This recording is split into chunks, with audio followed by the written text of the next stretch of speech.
to do with the phenomenology of religion. They have nothing to do with how this impacts people's lives.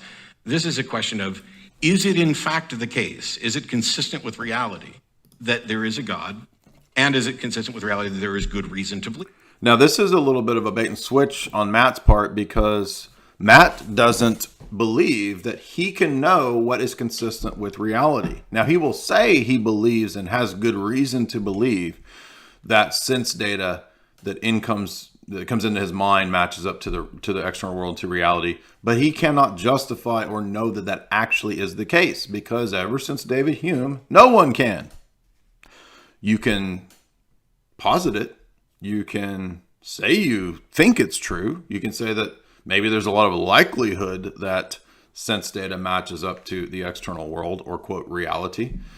But when you've excluded metaphysics from your worldview, which is what all skeptical worldviews do, to then turn around and make these atrocious metaphysical claims that claims must match up to reality, is to make a really stupid basic move and mistake. It's a really stupid basic mistake, right? And yes, Matt does not believe you can do metaphysics, but he doesn't even know that saying that sense data matches up with reality, or that we must match sense data up with reality, which presupposes that he knows or has access to reality, right? That's a metaphysical claim. He doesn't even know that. To believe there's God. That is where the focus is primarily. Yeah, and it's usually construed as a scientific issue. Well, it's not so. I would never construe it as a scientific issue, because science can't confirm the supernatural.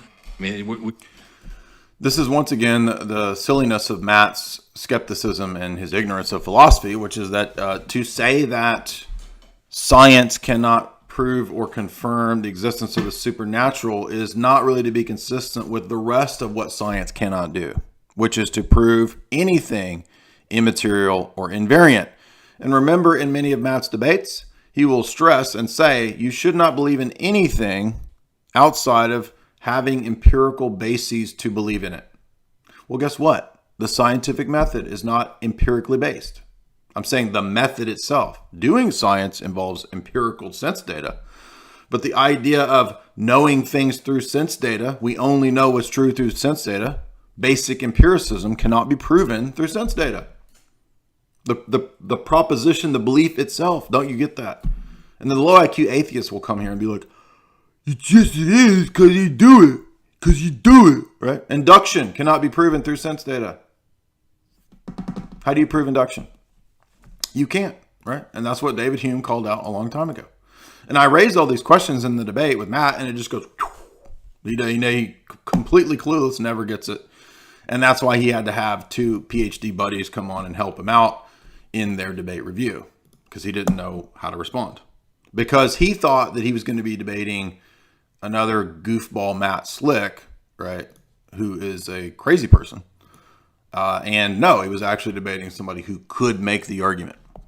We are blocked until somebody demonstrates a mechanism by which we can explore and confirm the existence of the supernatural, and then confirm that it actually can impact the natural world. So, Matt, what is the mechanism by which we can confirm and explore that the scientific method itself is universal, invariant, and exists and is true? Oh, yeah, there's not one. Yeah. So everything that Matt says turns back on Matt himself. Matt cannot justify any of the things he believes in. He cannot give a grounding, an account, or an explanation for them. Pragmatic appeals to them working is not a justification. It's not an account. It's circularity. Now, if he wants to admit circular arguments, I would be glad to welcome him into the camp of making his way towards transcendental arguments. But Matt is coming out of the Enlightenment tradition of scientism and empiricism, and they don't do circular arguments, right? They don't admit circularity. They don't believe in paradigms. And thus you can see he's locked into a problem. Everything that Matt is requiring of his opponent, he cannot do by his own strictures within his own worldview and paradigm. We're stuck, which is why science relies on methodological naturalism. You seem to be. This is literally some of the most childish things that people in this whole Reddit atheism sphere appeal to. Methodological naturalism. Like one class in philosophy of science would expose you to the basic level, basic bitch critiques of reductionism, methodological naturalism, basic bitch empiricism. Okay. But I really genuinely think, and I'm not trying to be rude, I think that the debate that I had with Matt was the first time he's ever heard like a basic philosophical critique of basic bitch empiricism and methodological naturalism and reductionism, because he was totally off guard. And when you read the comments, his Reddit tier atheist crowd, like, they don't even know they were lost. They had no idea what's going on. They think that the transcendental argument is just saying God exists, right? Like, they're lost. Right? They have no idea what's going on. Be able to do it with psychedelic drugs. Here's where it gets Seem to be able weird. to do what with psychedelic drugs? Well, everybody that takes them and under reliable. It's really sad that like famous debates, that these are the representatives of famous debates in our day. Like, this is like, so now Jordan's going into the whole the Tim Leary argument for God. I mean, like, and this is just going to get really bizarre. And Matt will, I think, have the upper hand at this point. Settings generally comes back and claims the presence of a mystical experience. Yeah, and that seems to be duplicatable and replicable across cultures in labs with multiple different substances, the chemical constituents of which are known very well. It's like it's part of this religious phenomenology. And to me, that's just a set of facts. And we know that people have been using those substances to evoke mystical and religious experiences for, who knows, 150,000 years maybe. Sure. We can at least infer that. And we have no idea whatsoever how much of an effect the use of those substances has had on the metaphysical substrate of our culture. Like, so what constitutes scientific data? Okay, so oof. It's really weird. So the use of drugs, mysticism, LSD experiences, we don't know what effect that has had on the metaphysical substrate of our society.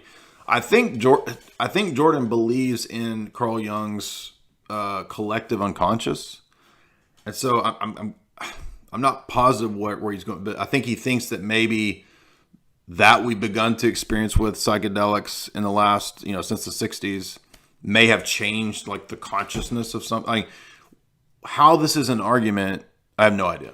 I don't know, like, it's a piece of data about what some people do. And Matt is correct to say that I can't verify that any of this means anything, right?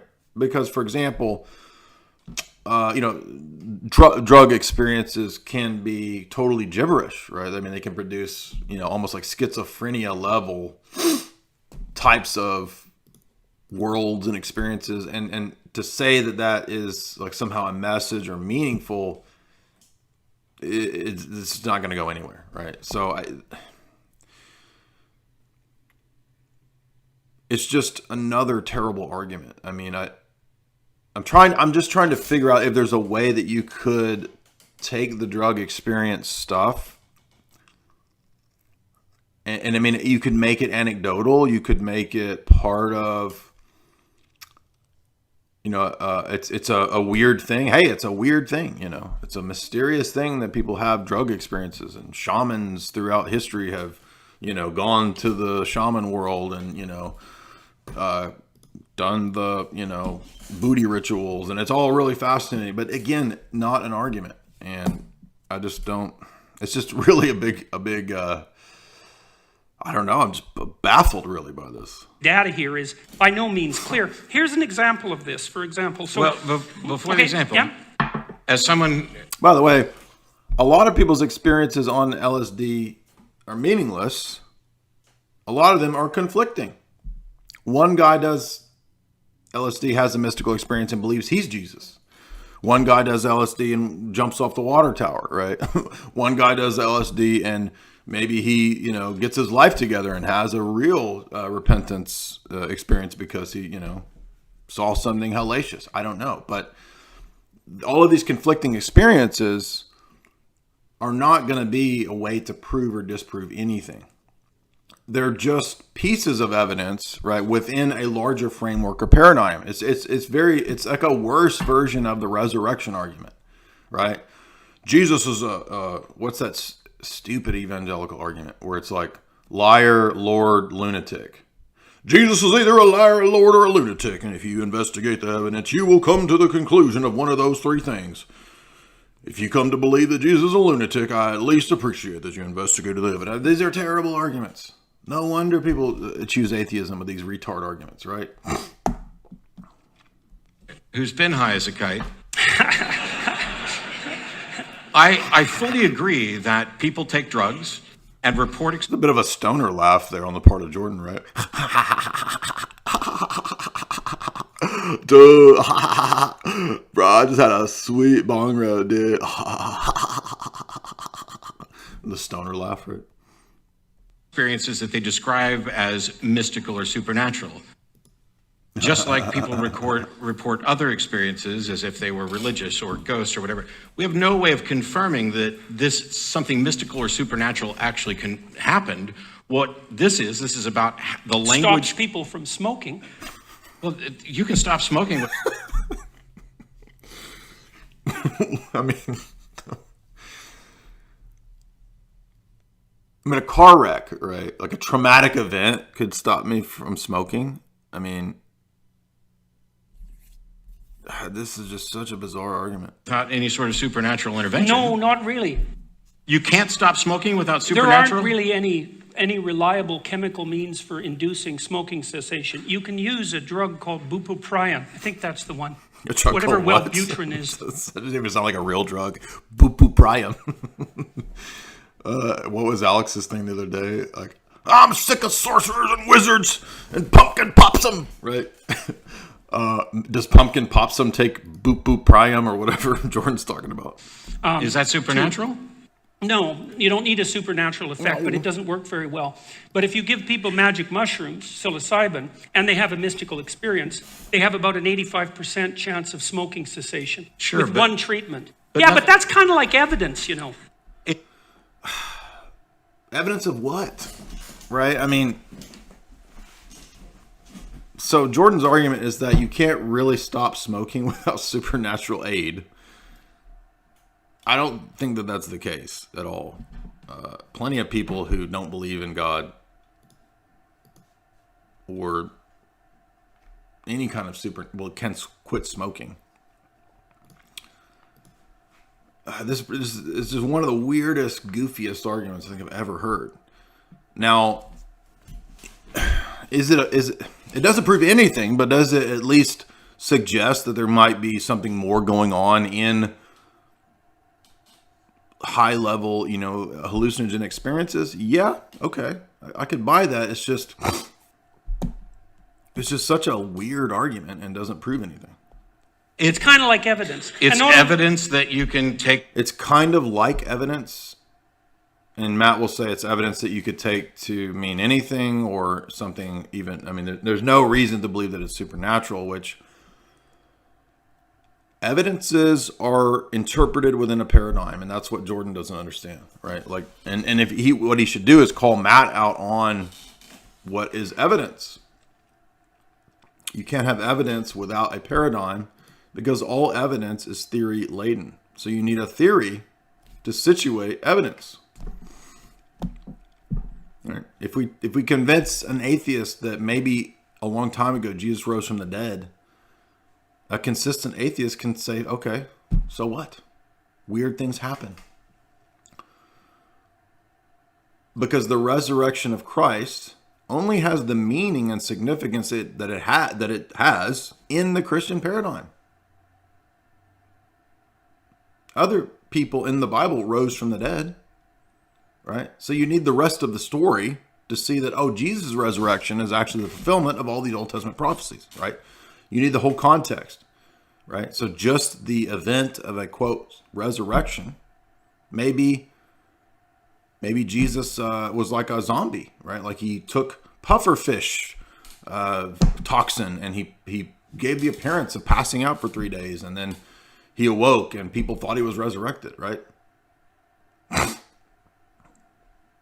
I mean, I'm not saying I believe that. I'm just saying that one piece of the evidence sliced out of the entire paradigm, putting that before a person doesn't do or prove anything. And the fact that many atheists may have been convinced of Christianity on the basis of a bad argument also doesn't prove anything, right?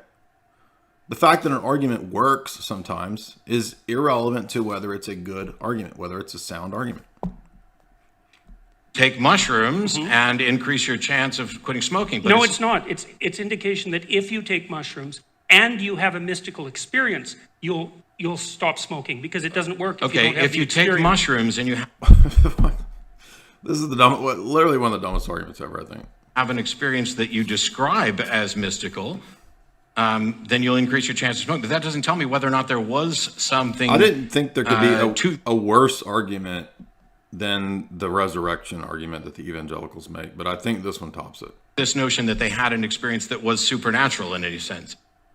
Well, it's not definitive evidence. It's not evidence at all. Oh, sure it is. Oh, sure it is. No, How is it? Wait a second. I mean, evidence of what? Evidence of, again, you need a paradigm, a story to make sense of any piece of evidence. And from Jordan's paradigm, this story, this evidence is telling him that a mystical experience is some kind of tapping into a metaphysical substrate that could help you stop smoking. Well, how does that... What if Satan is helping you to stop smoking, right? Like maybe Satan wants to use you for the satanic kingdom, and so he grants everybody that has the mushroom initiation the power to stop smoking so that they can live a life of pure Satanism. You see what I'm saying? Like, this argument is terrible. Wait a second. That's wrong. Okay. It is evidence. So, because look no, he's right. You want to speak. He's right. You want to think through I will this. correct that. Well, it is evidence. Of what? Right? This is the fallacy of neutrality, right? The idea that evidence, quote unquote, comes to you outside of a theory, outside of a paradigm, right? It's comes in a vacuum. It's a brute fact, right? You just look at the earthworm and you know what's up, right? You just look at the data of the mystical experiences and it just tells you what's up. No, data, evidence has to be interpreted just like anything else is interpreted in life. Think of life like a book, right? What do we call the icons? They're written, they're books, they're written. Icons are not painted, they're written. Why? Because it's just like this book, except it's different types of symbols than this book. Now, think of all of life. All the events and objects and things that come before your spatio-temporal view throughout your life. The people, the places, the events, the books, the experiences, the anger, those are like a book. And they have to be interpreted. It's different kinds of things. But in a certain perspective, from a semiotic perspective, it's like a big long book going before you. It's like a movie. Think of a movie. When we watch a movie, right? Let's say I'm watching a movie. I'm watching, I don't know, what am I watching? Watching Blade Runner. And I see Roy Batty with the dove, okay? Does Roy Batty with the dove make sense to me if I haven't seen the whole story of Blade Runner? No. Okay? It doesn't make it, what, I don't know, is this a Christian image? Like, is Roy Batty a Pentecostal, like posing symbolically with a dove to show that he's empowered by the Azusa Street revival? No, I mean, who knows, right? What does this mean? It only makes sense within the context of the story of Blade Runner. And what I'm trying to say to you is that Jordan really could have done more with this story mythos approach that he's got if he situated it like that, to explain that, Matt, you're telling a story. You thought that you were leaving religion for something rational and more sophisticated and high-minded, but you're just telling another story. And guess what? Your story is more retarded than the evangelical story. That's what Matt can't put up with or